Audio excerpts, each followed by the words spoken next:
नमस्कार. BMS second year रसशास्त्र एवं भेषज कल्पनेच्या पेपर 2च्या सिलेबस कॉपीनुसार आज आपण औषधी प्रयोग विज्ञान या टॉपिकच्या नोट्स पाहणार आहोत. पेपर 2मध्ये हा पहिलाच टॉपिक आहे सिलेबस कॉपीमध्ये, तर आपण त्याच्या नोट्स पाहूयात. तर सिलेबस कॉपीनुसार औषधी प्रयोग विज्ञान याला 5 मार्कांचं वेटेज दिलेलं आहे व यावर MCQ व SAQ अशा दोन्ही प्रकारचे प्रश्न येऊ शकतात. त्यानंतर जर तुम्ही सिलेबस कॉपीनुसार हा टेबल पाहिला तर याच्यामध्ये तुम्हाला समजेल की हा जो औषधी प्रयोग विज्ञानचा जो पॉईंट आहे तो मस्ट टू नोच आहे, म्हणजे याच्यावर फिक्स क्वेश्चन येणारच आहे. तर पाहूयात औषधी प्रयोग विज्ञान. त्याची व्याख्या म्हणजेच डेफिनेशन: विज्ञानाची ती शाखा ज्यामध्ये औषधांची तयारी, प्रभाव, वापर व परिणामांचा अभ्यास केला जातो त्याला औषधी प्रयोग विज्ञान असं म्हणतात. तर ही होती त्याची व्याख्या.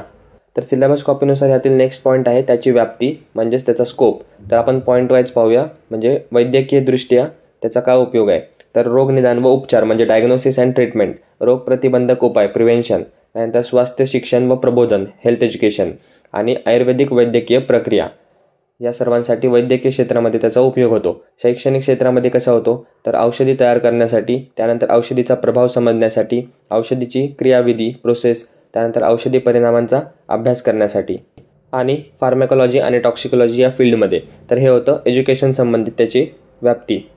नेक्स्ट क्रायटेरिया आहे व्यावसायिक म्हणजे कमर्शियल दृष्ट्या. तर आयुर्वेदीय औषधी निर्माण करण्यासाठी, त्यानंतर फार्मास्युटिकल्समध्ये औषधी विकास व संशोधन, त्याच्यावर रिसर्च करण्यासाठी, त्याच्यावर डेव्हलपमेंट करण्यासाठी, त्यानंतर औषधी नियंत्रण व मान्यता, त्यानंतर आरोग्यसेवा.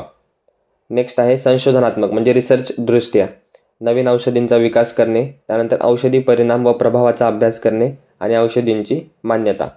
तर हे होते आयुर्वेदीय औषधी प्रयोग विज्ञानाचे स्कोप म्हणजेच व्याप्ती.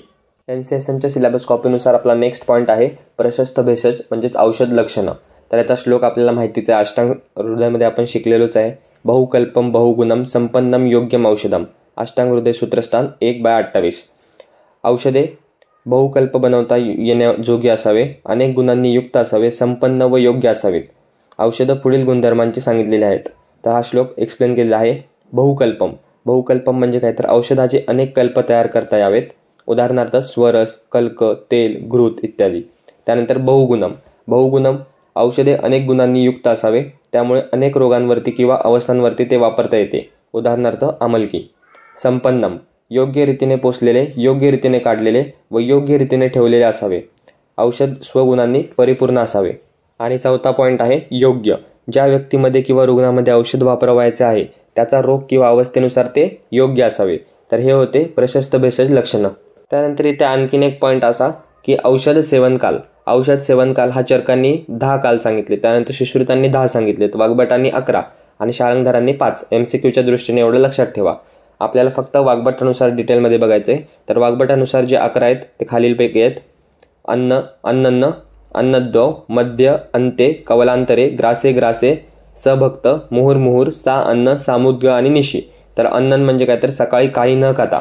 त्यानंतर अन्नद्वौ म्हणजे अन्न सेवनाच्या आधी, मध्य म्हणजे आहार सेवनाच्या मध्ये, अंत्य म्हणजे आहार सेवनानंतर, कवलांतरे म्हणजे घासांच्या मध्ये, ग्रासे म्हणजे घासासह, मुहुर्मुहुर म्हणजे वारंवार, सा अन्न म्हणजे अन्नात मिसळून, सामुद्ग म्हणजे आहाराच्या पूर्वी व नंतर, आणि निशी म्हणजे रात्री झोपण्यापूर्वी, आणि सभक्त म्हणजे अन्नासोबत.